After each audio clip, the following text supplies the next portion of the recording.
no es seguro que podamos hablar en el autismo tampoco de estos dos procesos, digamos, como dos procesos terminados, que se concluyen. Quizás tampoco en ningún sujeto la alienación y la separación son dos procesos estancos, ¿no?, compartimentados, que cuando se produce uno se produce el otro y se termina y punto. Siempre hay, en Lacan, siempre todo proceso psíquico comporta un resto. Exacto, ¿no? La alienación, para decirlo muy brevemente, sería ese proceso psíquico en el cual un sujeto se interesa por el otro de tal modo que se hace dependiente de ese otro, ¿no? Se aliena a ese otro, para después, en un segundo momento, separarse de él.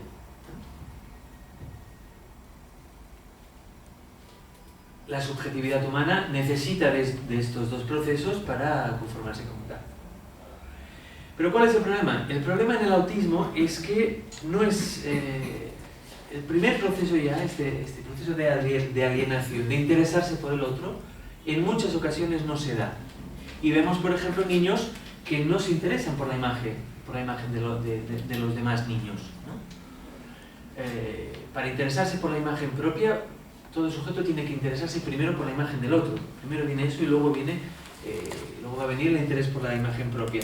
Hay un texto muy interesante de Jacques Alain Miller, que es una conferencia que dio en España, en Granada creo, se titula La imagen del cuerpo en psicoanálisis. Es una conferencia que pueden encontrar en un volumen que se publicó en Gredos, Introducción a la clínica lacaniana. Creo que pueden encontrar aquí en la librería. Son todas las conferencias de Jacques Alain Miller en España, y una es esta, la imagen del cuerpo en psicoanálisis, donde explica muy bien cómo el niño primero tiene que interesarse por la imagen del otro para interesarse por la propia. Bueno, pues es curioso, interesante observar cómo en el momento en que un niño empieza a interesarse por la imagen del otro, aparecen también los primeros significantes, las primeras palabras. Entonces, diría que en el autismo no podemos hablar de la constitución subjetiva a partir de la alienación y la separación, pero sí podemos hablar de fenómenos de alienación y fenómenos de separación. En un tratamiento psicoanalítico con un sujeto con autismo, de lo que se trata es de llevar al sujeto, de acompañarlo sin transgresión, sin transgredir, sino de acompañarlo a esta alienación al otro que no se ha producido. Es un proceso de alienación controlada. Y esto creo que es importante subrayar esto, porque justamente el efecto que producen las técnicas conductistas es el efecto de domesticación. Claro, de empujar al sujeto a alienarse al otro, a depender completamente del otro. Es efectivamente un ejercicio de dominio sobre el sujeto. De intrusión, además, Exacto, en su campo, ¿no? Exacto. Y de enloquecimiento. Es volver loco al niño. Entonces, para los psicoanalistas es importante este proceso de alienación al otro, pero tiene que ser un proceso en el que, es decir, no es un proceso impuesto, sino es un proceso consentido. Tenemos que obtener del sujeto el consentimiento a alienarse al otro. ¿Qué significa alienarse al otro? No es tan complicado. Alienarse al otro es interesarse por el otro y es adoptar del otro, por ejemplo, las palabras. Hablamos de la alienación al significante, nos referimos a eso. Nos referimos a interesarse por las palabras del otro y apropiárselas, hacérselas suyas. Porque es con los significantes con los que un sujeto puede representarse a sí mismo y puede construirse la propia imagen. La imagen de cualquiera de nosotros está hecha por significantes, en realidad. Y aquí voy a explicar el ejemplo de este mismo niño del que hablaba, se llama Ethan. En alguna ocasión he hablado de él porque realmente es un caso interesantísimo. Este niño al que me refería, este trabajo con el espejo, etcétera, ¿no? Con el espacio. Bueno, este niño no hablaba hasta que un día habló. Y la primera palabra se produjo en una sesión. Antes de este momento, del espejo, etc. En un momento previo, yo estaba detrás de él estaba manipulando unas piezas de Lego, las ponía todas delante de él y las iba girando. Digamos, las giraba, las ponía juntas, las separaba, con una lógica que nunca pude llegar a entender exactamente de qué se trataba. Sí que había algo que me di cuenta, que algo era regular, y es que en algunas ocasiones las piezas las ponía, buscaba dos piezas iguales, del mismo tamaño y del mismo color, y las ponía simétricas. Una vez simétricas, iba a otras, hacía dos simétricas, volvía a estas primeras y las desordenaba. Digamos, se podría pensar como en un primer trabajo del par de significantes con los que cualquier ser humano se ha iniciado en el lenguaje, es decir, construir lo igual y lo diferente, ¿no? Por ejemplo, eso sería un modo de entenderlo. Pero lo interesante también es que mientras hacía esta actividad, él acompañaba con sonidos y hacía con vocales. Entonces movía una pieza y decía A, E, A, O, E. Iba haciendo vocales mientras movía las piezas. En una ocasión, bueno, hay que decir que yo había intentado de 1000 maneras entrar ahí.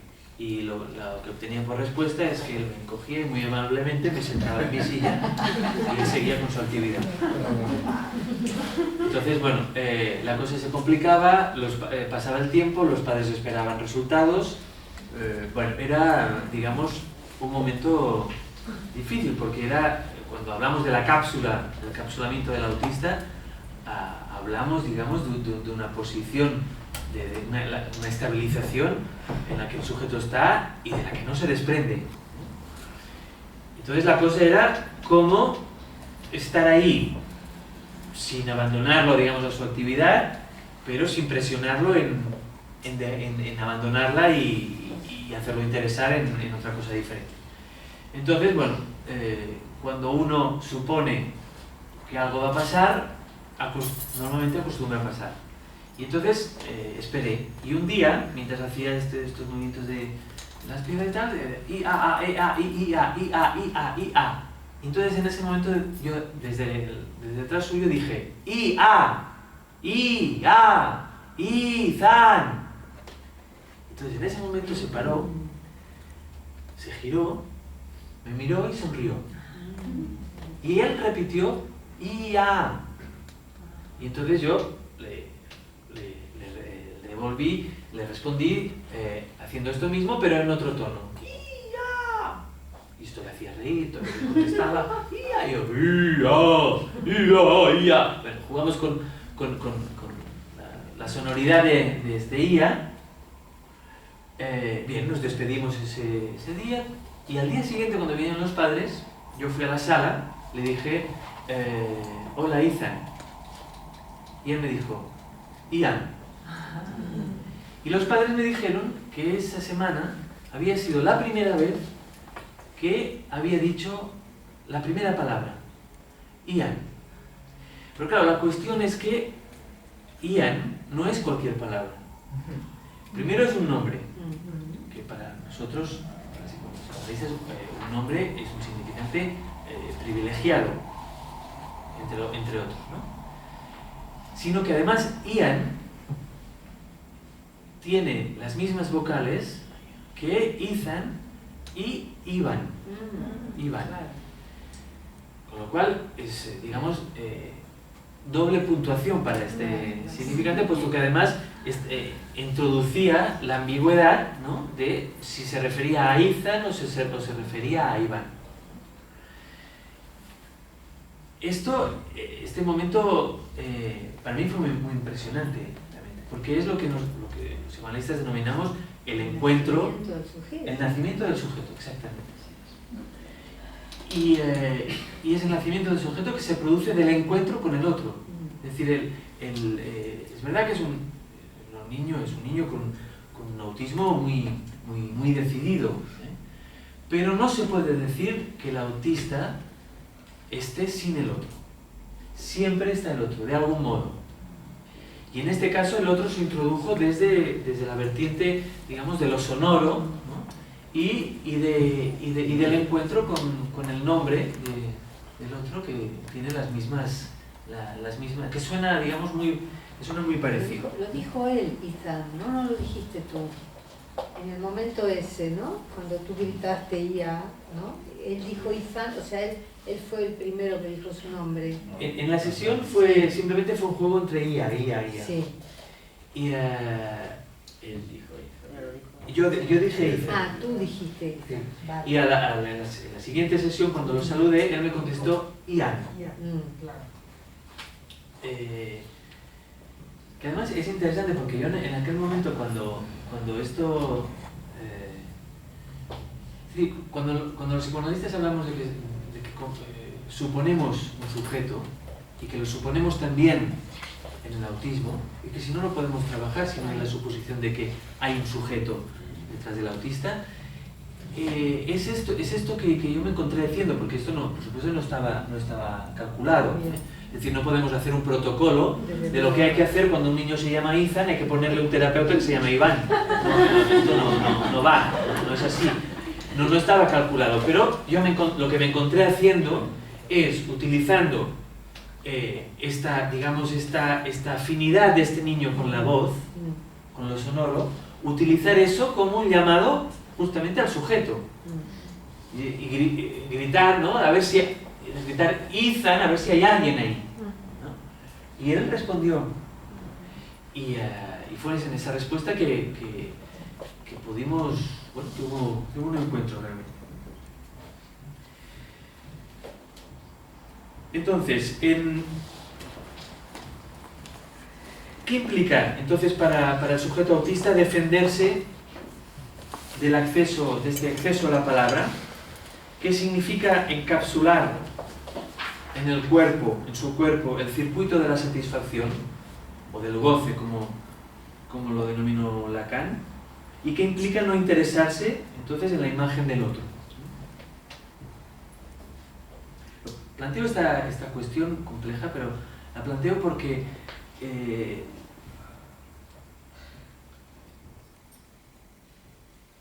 desde el psicoanálisis de orientación lacaniana no entendemos el autismo como un hándicap, porque en realidad al autista no le falta nada.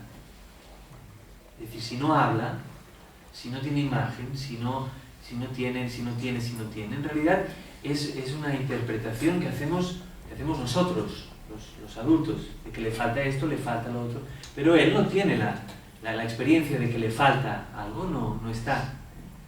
Con lo cual, esto es muy importante porque digamos, esto hay que tenerlo en cuenta, es algo, una cuestión ética a tener en cuenta, y es que si nosotros consideramos que a ese niño autista le faltan todas estas cosas para llegar a ser alguien, teniendo en cuenta que somos nosotros quienes consideramos eso y no él, vamos a tener que contar con su consentimiento para llevarlo a otro lugar, para modificar ligeramente o acompañarlo hacia otro tipo de estabilización que introduzca algo nuevo. Perdona, parece que más que faltarle algo le sobra. Exacto, sí. Le sobra esa compacidad del otro sin falta, sin agujero, ¿no? Entonces el trabajo es como tratar de ver cómo se cava un agujero en el otro, ¿no? Exacto, sí. Ahora voy a ir a eso porque es toda la gran dificultad. Entonces, lo cotidiano implica para el autista un tipo de funcionamiento por fuera del acceso a la palabra, muchas veces, no siempre, por fuera de, digamos, de la satisfacción, en la satisfacción encapsulada en el propio cuerpo y por fuera muchas veces de la imagen propia. Y lo cotidiano, entonces, queda seriamente trastornado para el sujeto. Es decir, que la vivencia de lo cotidiano para el autista se va a ver, digamos, afectada profundamente en las dos coordenadas fundamentales con las que todo sujeto se rige en el mundo, en lo cotidiano, que es coordenadas del espacio y del tiempo. Con la última enseñanza de Lacan tenemos la posibilidad de adentrarnos en una investigación que es una investigación por hacer, realmente, hay que decirlo, es algo en lo que yo estoy en estos momentos, pero es algo que está por hacer, que es cómo un sujeto habita un espacio. ¿Cuál es la experiencia del espacio para el sujeto autista? Y, por supuesto, cómo se orienta en el tiempo. Hay fenómenos que si no entendemos que la vivencia del espacio es una vivencia muy particular, no podemos entender fenómenos como estos circuitos incesantes del sujeto saliendo y entrando, moviéndose, haciendo rituales que no entendemos. O por qué el autista bordea los márgenes, ¿no?, las líneas del suelo, o las vallas publicitarias, o la puerta, por qué le interesa tanto los márgenes de la puerta.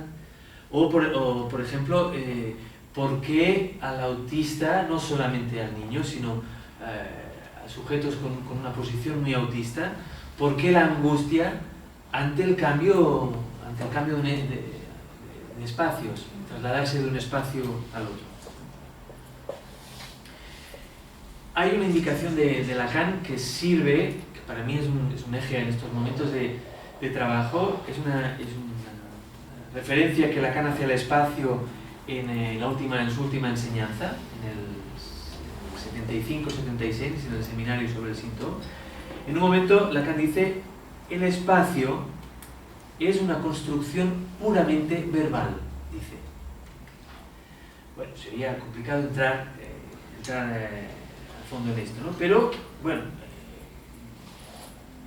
hay un ejemplo claro, muchos ejemplos claros. Existe un dentro y un afuera, porque existen dos significantes para hablar del dentro, del adentro y del afuera, ¿no? Es decir, que en realidad el espacio, para cualquier sujeto, se organiza a partir de un engaño en lo imaginario. Esto está ya en el texto que he mencionado de Lacan sobre el estadio del espejo. En francés, Lacan dice le leurre de l'image. Se ha traducido mal, se tradujo en los escritos, se tradujo como señuelo, pero en realidad la traducción, creo, más apropiada sería engaño. Es decir, aquello que hace las veces de imaginario, ¿no?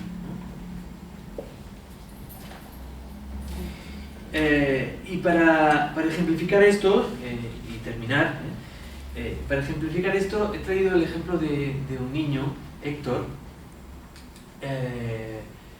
Es un niño que recibimos en un espacio de juegos para niños con dificultades que pusimos en marcha desde la asociación Teadir. Es un espacio orientado, es un taller de juegos, lo denominamos así, pero es un espacio orientado a partir de la enseñanza de Jacques Lacan, a partir de lo que denominó Tony Dichacha, Jacques Miller, la práctica entre varios, y que ustedes pueden, digamos, estudiar esto aquí en el NUCEP, en el Departamento de Estudios sobre el Departamento de Estudios de Psicoanálisis con Niños, que coordinan Carmen Cuñati y Vilma Cucot. Es un espacio, digamos, no dirigido, en el que el equipo de adultos que trabaja allí lo que hace es ofrecer un espacio que es en realidad un espacio vacío en lo cotidiano de los niños que viven allí, es decir, no se espera nada en concreto de ellos, ni tampoco se les pide nada en concreto. ¿Por qué? Porque los psicoanalistas tenemos la idea de que, como he querido transmitir en esta conferencia, que el autista está ya al trabajo, no hay que empujarlo a trabajar, ya está al trabajo, con lo cual lo que se trata es justamente de ofrecerle un lugar donde ese trabajo pueda tener lugar, con la redundancia, ¿no? Entonces este niño, lo primero que hizo, el primer día que vino a este taller de juegos, fue procurarse un aro, es un hula hoop, estos que había en la sala, situarlo en medio de la sala, como esta tiene una línea, ¿no? Es una guía que hay en el suelo para poderla cerrar con dos puertas correderas, ¿no? Situarlo en medio de la sala, encima de esa guía, y situarse él dentro del hula hoop con el objeto con el que venía de casa, que no es cualquier objeto, era un silbato enganchado con una cuerda a un chupete. Es un objeto, a este niño le gustaba hacer objetos así, enganchar dos objetos con una cuerda. Bien, en esta ocasión, digamos, este objeto no era cualquier cosa, eran dos objetos enganchados con una cuerda y dos objetos fundamentalmente orales, satisfacción oral. Y entonces él estuvo durante toda la primera sesión del taller dentro del hula hoop, en medio de la sala y con el objeto dentro, y lo que hacía era sacarlo, lo cogía por un lado, lo sacaba fuera del aro y lo volvía a meter, lo sacaba fuera del aro y lo volvía a meter. Bueno, si existiera una imagen del autismo, no la hay, si existiera, es esto. Es decir, el sujeto en el borde del mundo, con un sistema de defensa, digamos, dentro de la cápsula en la que se protege, y con un objeto que les sirve a su investigación. En este caso, este objeto, ¿no?, doble que él tenía. La investigación de establecer un primer ejercicio de dentro y fuera. El círculo mágico. Exacto, ¿no? Sí. Bueno, esto es impresionante. Tuvimos que explicar a los padres que, por supuesto, tenían que poderlo dejar entrar en el espacio con el objeto que trajera de casa, porque la indicación de la psicóloga que lo trataba era que había que quitar el objeto para salir de casa y quitárselo para entrar en la sesión, con la angustia que eso, ustedes se pueden imaginar, que eso comportaba para ese niño. Y tuvimos que explicarles que justamente íbamos a trabajar a partir de eso, no a partir de nada más, sino a partir de lo que este niño traía. Entonces, bien, este modo de trabajar es un modo de trabajar a partir de la enseñanza de Jacques Lacan, en que toma en cuenta que lo cotidiano, para el autista, implica un trastorno real del tiempo y del espacio. Y que se trata en lo cotidiano, en la casa, en la escuela, en las sesiones, en los espacios de ocio, en todo aquello que consiste en lo cotidiano y que muchas veces para un sujeto autista está parcelado. El autista no tiene muchas veces la idea, no funciona con la idea de que él se traslada de un lugar a otro y que hay una continuidad entre un lugar y el otro, que sería la continuidad que nos da el hecho de que nos creemos alguien, ¿no? Y que por el hecho de ser alguien transitamos por el espacio. Para el autista, esta experiencia es una experiencia muchas veces muy fragmentada, y estos lugares no están, digamos, constituidos para el autista en una estructura que los ordena, sino que son experiencias muy particulares, ¿no? Entonces se trata de acompañar al autista y de ayudarle a construir un fondo de lenguaje, una estructura en la que puedan situar estas experiencias parceladas con las que se encuentran.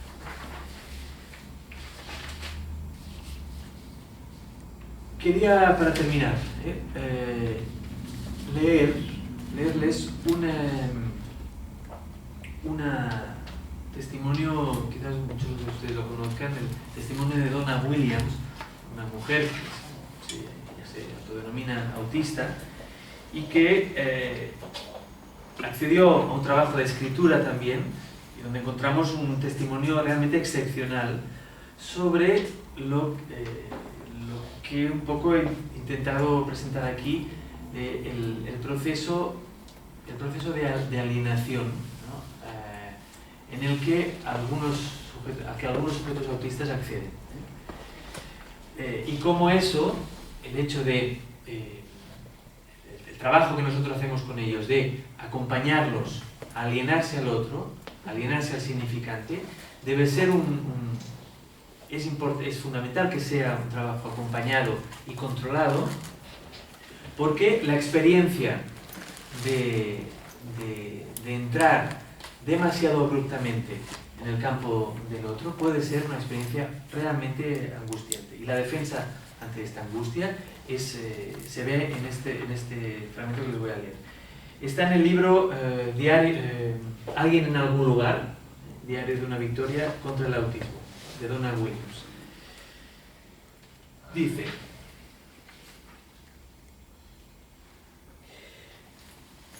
buscando en las bibliotecas encontré bastantes teorías contrapuestas sobre el autismo. A lo largo de los tiempos, el autismo ha pasado de ser considerado efecto de cualquier cosa, desde la posesión por espíritus malignos hasta los malos cuidados por parte de los padres, de la psicosis a los trastornos emocionales, del retraso mental a un desorden del sueño, y más recientemente como un trastorno del desarrollo ocurrido ya sea antes o muy poco después del nacimiento, que afecta a cómo el cerebro utiliza la información entrante.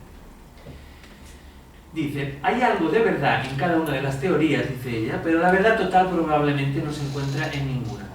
Las teorías no eran relevantes para mí. Lo que me interesaba era cómo mis dificultades me dejaban lisiada y me ataban por dentro.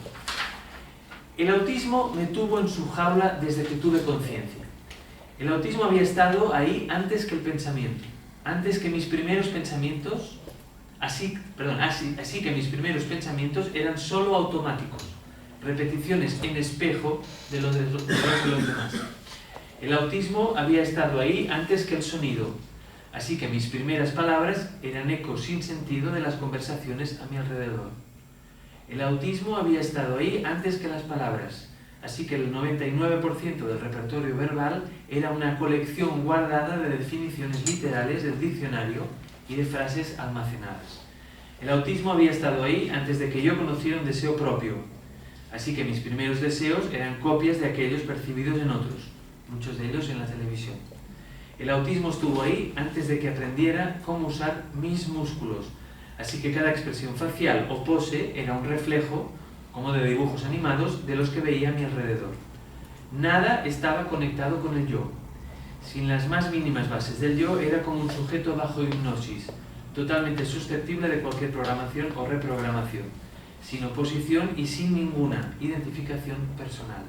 Estaba en un estado de alienación total.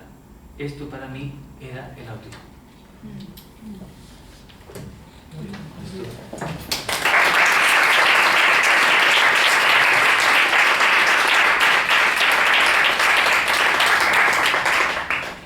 Bueno, muchísimas gracias, Iván, por esta conferencia extraordinaria y casi testimonial también, ¿no? Porque tú cuentas una serie de viñetas clínicas que son verdaderamente conmovedoras, algo que también ocurre cuando uno ve la película, ¿no? A mí me ocurre cada vez que se habla de tratamiento de sujetos autistas que me llegan a emocionar, porque hay algo digamos, de la genialidad de Lacan, que ha permitido tratar a estos niños de una manera tal que como que ha permitido la humanización de estos niños.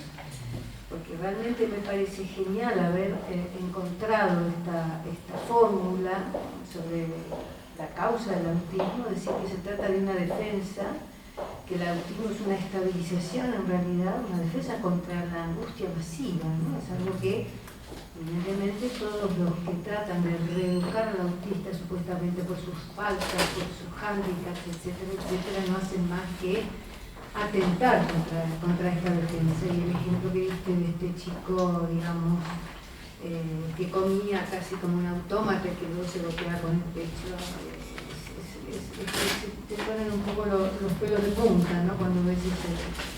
Y a la vez como el psicoanálisis ha permitido, digamos, con un cuidado extremo y un tacto exquisito, digamos, observando cuál es en todo caso la oposición en la que suelen intentar elaborar algo, esta oposición entre el sonido y el silencio, entre la apertura y el cierre.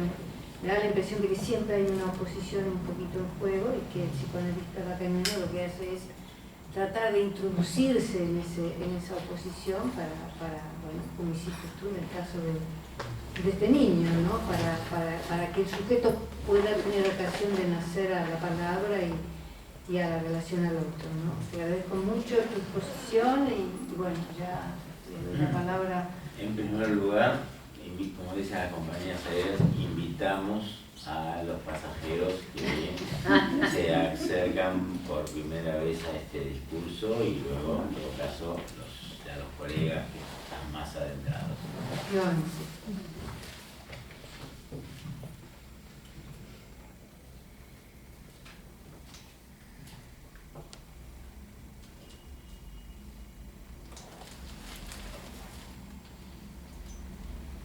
Sí. Bueno, yo solo quería comentar, por lo que oigo por ahí, no he tratado a niños autistas ni nada, ¿no? Pero sí que he conocido personas.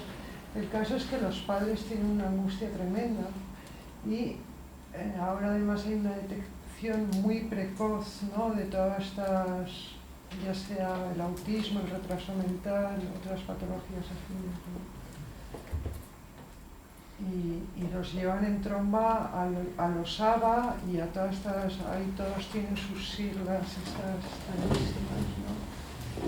Y ellos en principio están contentísimos y felicísimos porque es cierto que los niños empiezan a hablar, empiezan a leer, empiezan a escribir, ¿no? Y estaba pensando en toda esta cuestión, ¿no? De cómo eso calma una angustia que hay ahí, ¿no? Y que hasta cierto punto funciona. Bueno, porque es un tema trágico, ¿no? Para las familias que lo viven. No, me preguntaba hasta qué punto estos métodos que se aplican conductistas desde una infancia tan temprana, hasta qué punto por tu conocimiento pueden funcionar en algunos casos como para a lo mejor propiciar una apertura en el niño y que, no sé, como que sean o no, o en todos los casos va mal, o a ti qué casos te llegan si ya han pasado por una técnica de estas y es porque han fracasado ahí y te los llevan, no sé, un poco toda esa cuestión, ¿no? Porque es un tema duro, te viene la gente, te pregunta. Sí, desde luego no he entrado en la cuestión de los padres, es para tomarlo como un elemento crucial en la cotidianidad de un niño autista, sobre todo en el momento en que aparece toda la sintomatología. quizás me he ocupado de la cuestión de los padres en otros momentos, quería hoy ocuparme de otras cosas, ¿no? Pero, por supuesto, la respuesta, aquí la cuestión es que cómo responden los padres a la angustia, ¿eh? Porque hemos hablado de la angustia en el sujeto autista, pero los padres también están como sujetos ejerciendo su función y como sujetos responden también a lo que se encuentran. Y una respuesta muy habitual en casos de autismo es la angustia, una angustia muy importante que puede incluso llevar, hay respuestas de todo tipo, pero hay algunas respuestas que pueden llevar a unos padres a buscar y buscar y buscar el lugar y la persona con quien confiar, ¿no? En quien confiar, hasta otros padres que pueden abandonar. Y vemos casos de padres que abandonan, ¿no? Entonces la cuestión de los padres es un elemento crucial en el trabajo, en el tratamiento con un sujeto autista, crucial. No se puede, en el trabajo con los niños en general, porque el otro del niño, de entrada son los padres, y para empezar a trabajar con un niño conviene sentar a su otro, son los padres, y hacerlos hablar, ¿no? Y que expliquen qué les preocupa, qué es lo que pasa, ¿no? qué es ese niño, quién es ese niño para ellos, etc., ¿no? Pero en el caso de los casos de autismo, todavía mucho más, creo. Y es porque en realidad la función paterna y materna para ese niño está puesta en cuestión. Es decir, prácticamente nada funciona. Prácticamente.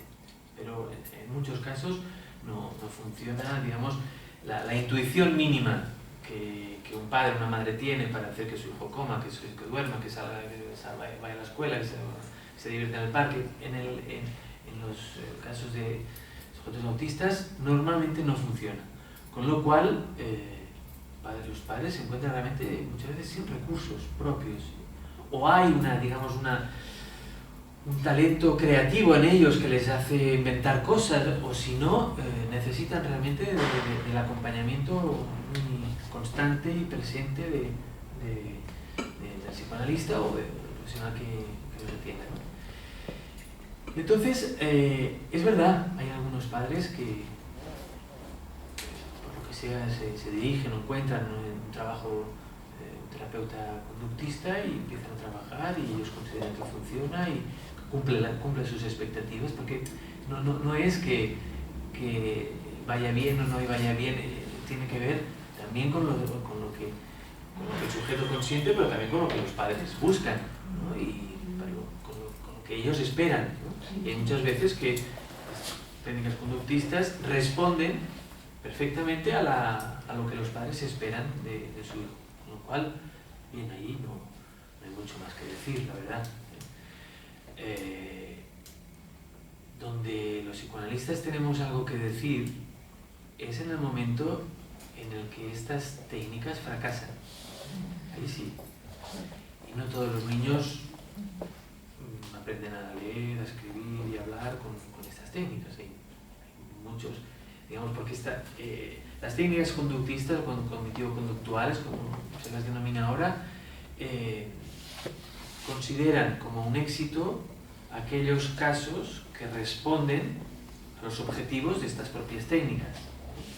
Y todo lo que no entra, todos esos niños o sujetos, adultos y adolescentes que no entran en estas técnicas, son considerados fracasos, pero no fracasos de las técnicas, sino fracasos del caso. Son fracasos, es decir, que son casos que el mismo caso ha fracasado, es decir, que son casos graves, por ejemplo. O sea que esto, ahí yo pienso que algo es importante poderlo transmitir esto, ¿no? Que cuando un niño, un adolescente o un adulto empeora en su situación, antes de considerar que el problema es la gravedad del caso, es que es un caso muy grave, antes de imputarle, digamos, a él las causas de por qué no ha mejorado, lo primero que conviene hacer es preguntarse qué hay del otro, de este sujeto, es decir, de su cotidiano, en lo cotidiano, qué hay que no le va.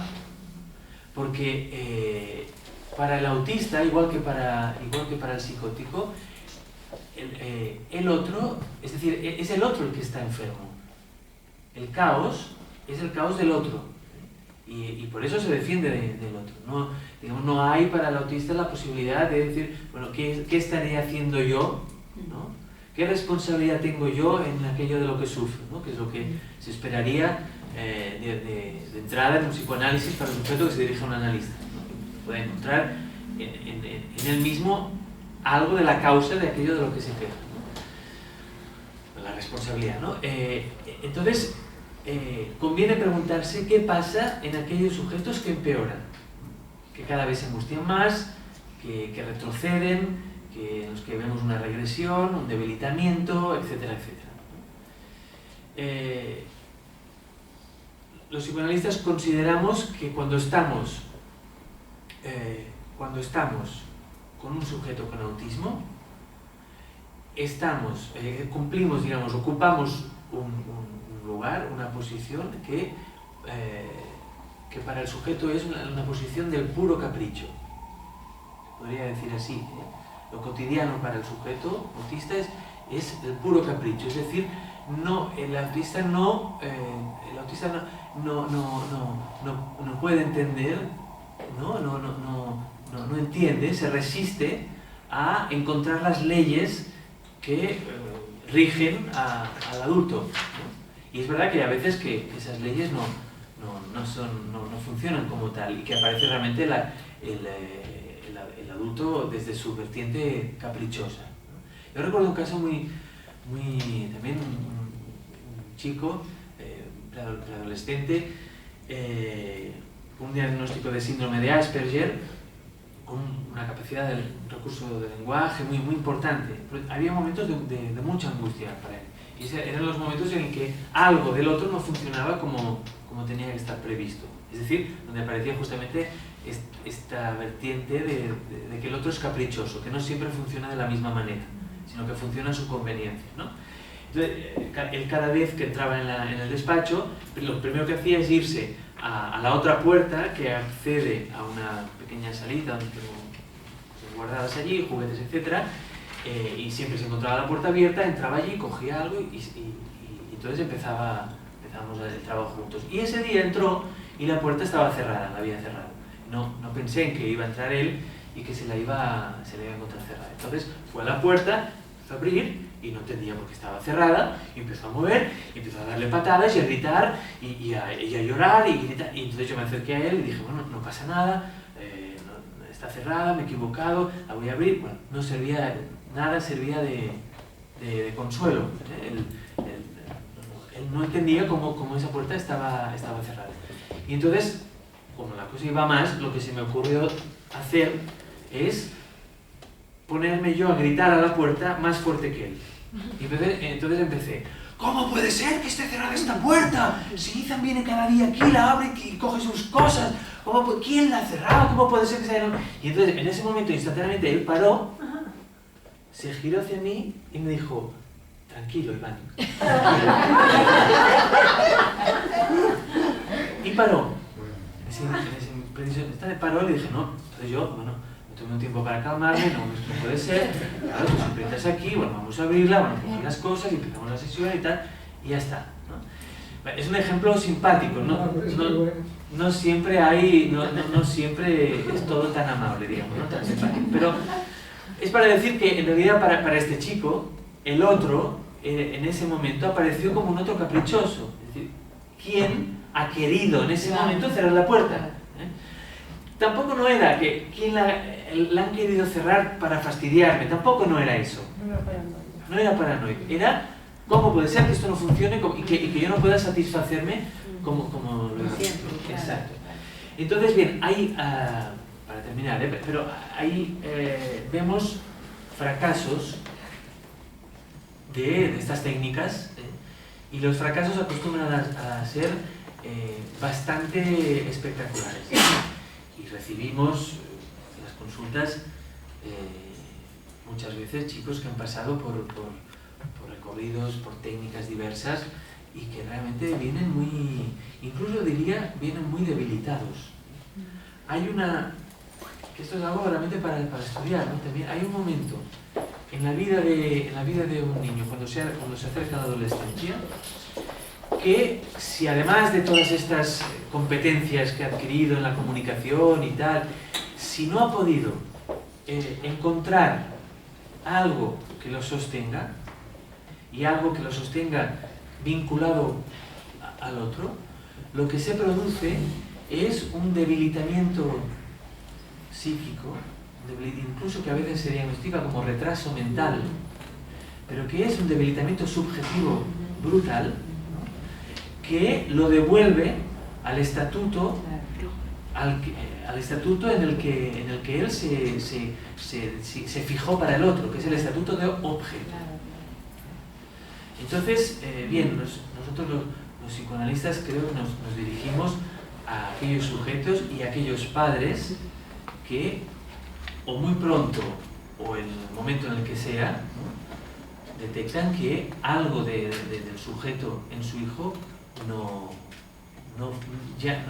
funciona por medio de estas técnicas.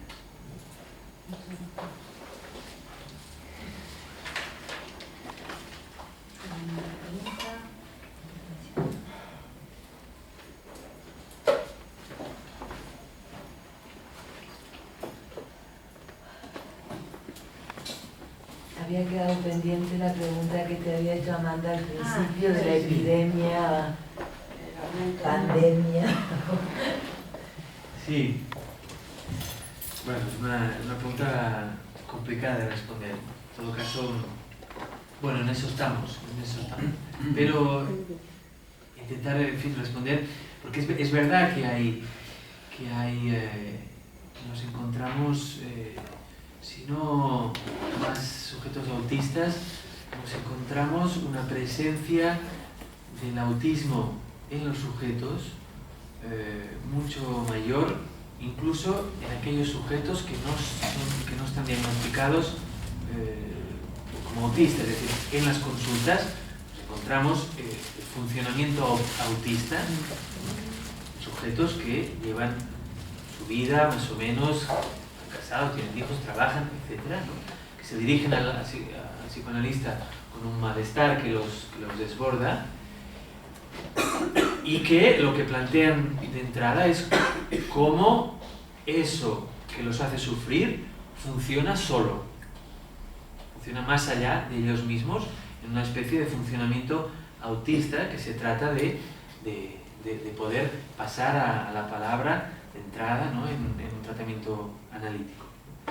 Pero no solamente ahí, es decir, que me parece que en la infancia encontramos mucho más en estos momentos la fenomenología autista, por el hecho también de que estamos en un momento en la civilización en la que los ideales se han tornado,